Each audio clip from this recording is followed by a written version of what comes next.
He bought their affections with showmanship and extravagant gifts of deliciousness. I too will make this popped corn and win over those mindless drones. Hi, welcome to Corn Popped. I'm Peyton. Hey, I'm Carter. And today, we're going to be talking about Five Nights at Freddy's, the movie. So Carter, what do you think of it?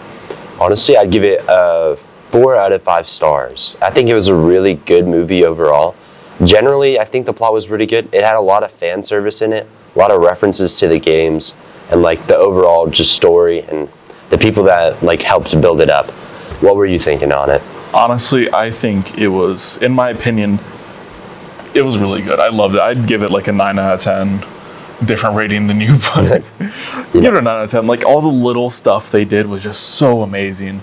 And for a Five Nights at Freddy's movie, something I've been waiting like 9 years for, I think it delivered. Like yes, not exactly what I wanted, but it worked. I liked it a lot. It worked very well, especially considering, you know, their target audience was, at the end of the day, kids. But I feel like they did spend a lot of time and effort making sure there's a lot of little things for like the people who've been there since the beginning, you know. Really made sure that people just like, you know, could really connect and enjoy that movie. I still think, like, if you're even not a fan, I still think the movie would be an enjoyable just movie, but I don't think it could really bring you into the series. I think you could be brought into it by it, especially at the very beginning. Like, no spoilers here, but... Not yet. Not yet. We're not getting into that territory yet. But the beginning sequence, I feel like that enough would have, you know, at least intrigued me into the series. Yeah, it's the old arcade stuff is kind of what got me into it anyways. So, you have a good point there. Yeah, I feel like that was probably one of the best parts in my opinion too. I do think it was probably the best part, which is crazy that, like, it was a really good movie, but the intro was the best part of the movie.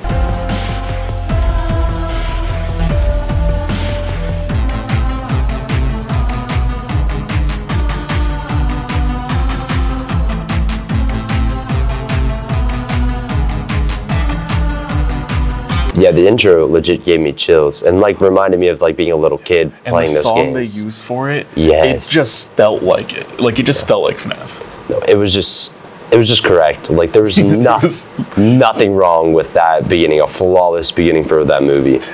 Literally, like it's honestly one of my favorite scenes ever, and it's just an intro to a movie. Yeah, I mean, yeah, definitely one of my favorite cold opens like ever.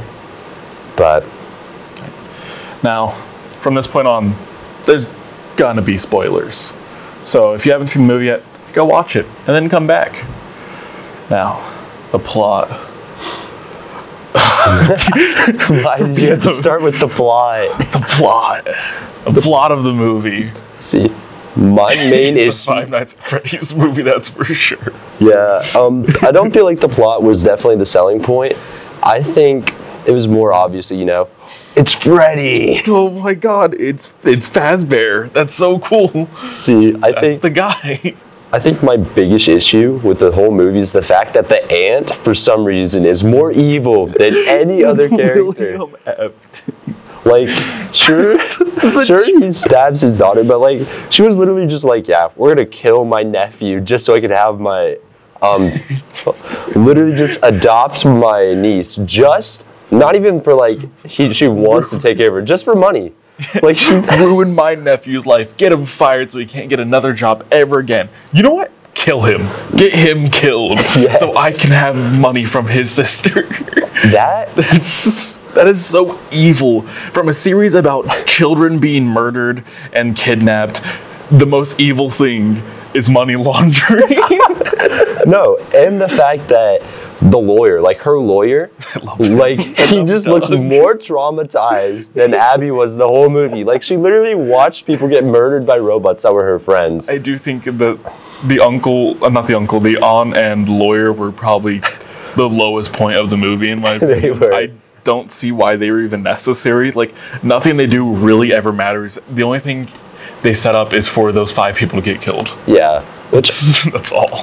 Which I think was an interesting part of the movie. I mean, the Freddy chomp, I thought that was so probably one of the best parts. Yeah, I think it was poorly done, but like in a good way. You know what I'm saying? I think it was funny. Like, quite frankly, it did not convey what it should have. Yeah, I still loved it though. I also wasn't expecting it. Like Also, really didn't make sense. How did she fit in there?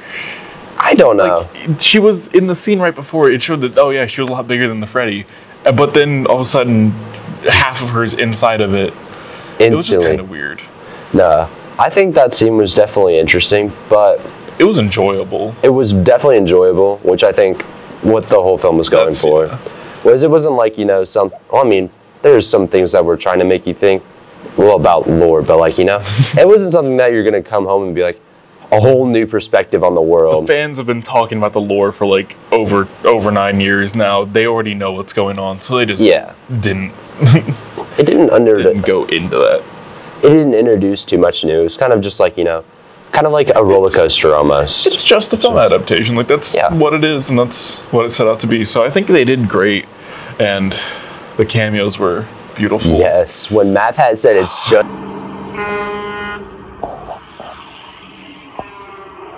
Hey, welcome to Sparky's. Can I set you folks up with some appetizers? We are not eating. Well, that's no fun. You do realize that lunch is the most important meal of the day. Thought it was breakfast.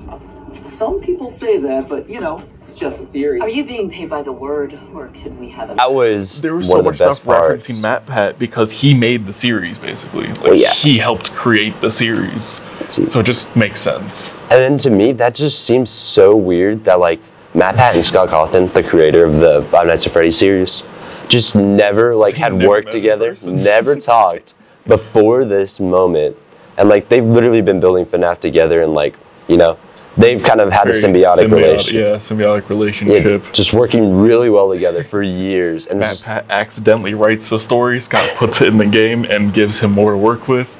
Now we're up to some weird AI stuff, but I mean, yeah, it's really entertaining, and I feel like, you know, especially for a game that started as just a random indie game back in 2014. That was just an accident. Yeah. It started out as just a little accident. And now it's one of the biggest in the world. I mean, I think most people in America, if you ask them, you know, Five Nights at Freddy's, they would know what it is. Yeah, they'll at least know, like, oh yeah, that's the bear. It's the bear robot. Another guy. Yeah, like they'll hear him, like, you know, sing the little song. You know, everyone knows who he is.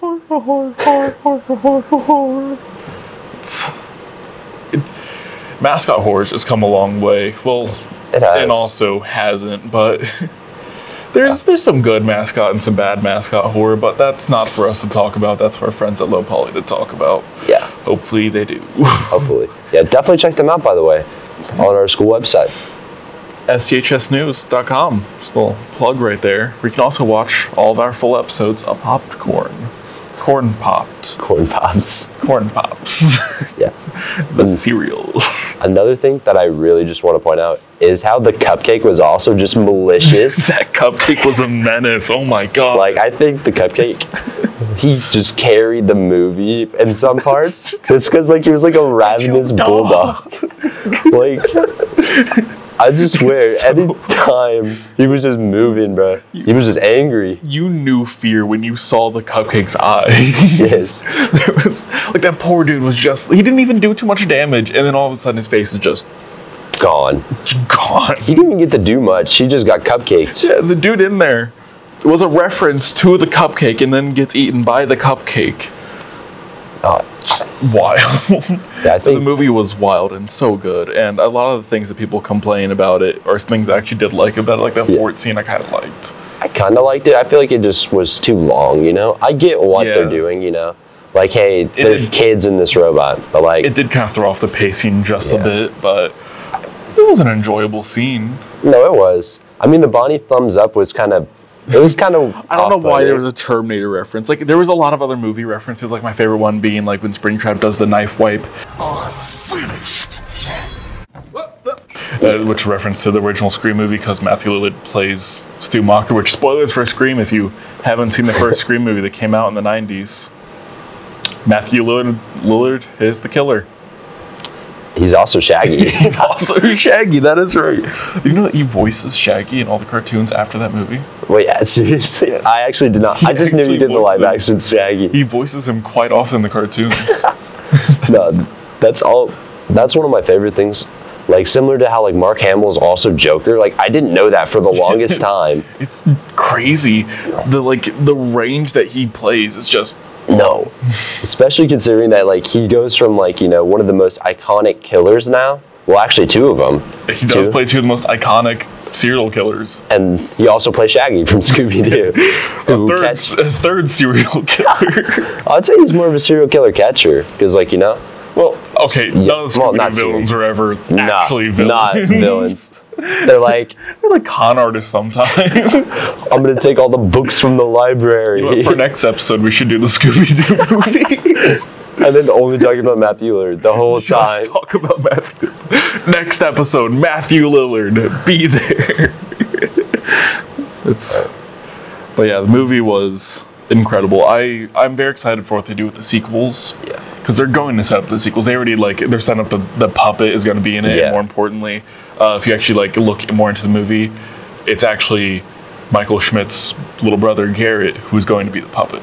Yeah, I've actually seen that theory too because you know technically he's the first one killed by Afton, so it would make sense why he becomes a puppet. And also he's also wearing the same clothes. He's wearing a striped shirt. Yeah.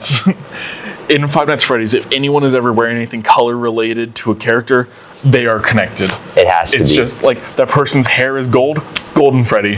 They have a top hat, boom, Freddy. They're ginger, boom, Foxy. To be fair, the top hat's just such a noticeable feature. I don't think they needed it. They just had to put him in a brown shirt. That's all they needed. No, the top hat. I thought the top hat was funny though. It was so weird to see this. Just like it was also weird. It was like a Roblox hat. It was like a white top hat with it looked fake. It didn't look real. It was too big too. Well, I guess it could have been Freddy's top hat. That would make sense, actually. But then the kid with bunny ears, that doesn't make sense. Which, by the way, Bonnie is like star of the movie. I think Bonnie has always been the best part about the entire series. But no, I liked Bonnie. No, like the part where he's trying to warn Freddy that that little detail they don't even focus on. That's why I love it. Yeah, because like he was like literally like nudging his head, like moving like crazy, trying to like, you know, be like hey Freddy, look. I didn't even know. I didn't even notice that until I watched the movie again, and I see like Bonnie like moving his face over and over to where Mike is hiding. See, my thing was I noticed it solely because there was literally some kid in the theater and he yelled, "What the dog doing?" and pointed at Bonnie. Like I wish I was joking, but it was the row in front of us. It was just this little kid, probably about 12. Probably shouldn't have been there because there was like 8 of them and they had no parents or anything. They're just like, what is he doing? And I look up, dog doing? And I just see Bonnie like freaking out over it. But I am going to end it on one final reference here. I think the best one that we had was at the very end when the puppet spelled out "Come find me." Oh my god! That made me excited. Think it was Garrett. Yeah, I mean it had to be because like that's the whole driving point. Yeah, I was gonna say it's also the only kid who was mentioned who they still haven't found. Yeah. So it's got to be Garrett. Yeah. Plus, you know, which makes me excited because I love Mike Schmidt, so we get to see him more. I mean, yeah, that was pretty much. I'd say the main driving point towards the end was, well, I guess most of the movie really was, you know, the fact that Garrett was gone and like died, so Mike was trying to find him. So yeah, overall, it was a really good movie, and I will recommend it. 9 out of 10. Would definitely recommend watching it. Assuming you've probably already watched it if you made it this far. You should watch it again. Good movie. And also check out the games and, of course, Matthew Patrick's lovely series on trying to put together the timeline that doesn't make sense. Well, signing off for Corn Pop, I'm Carter Smith.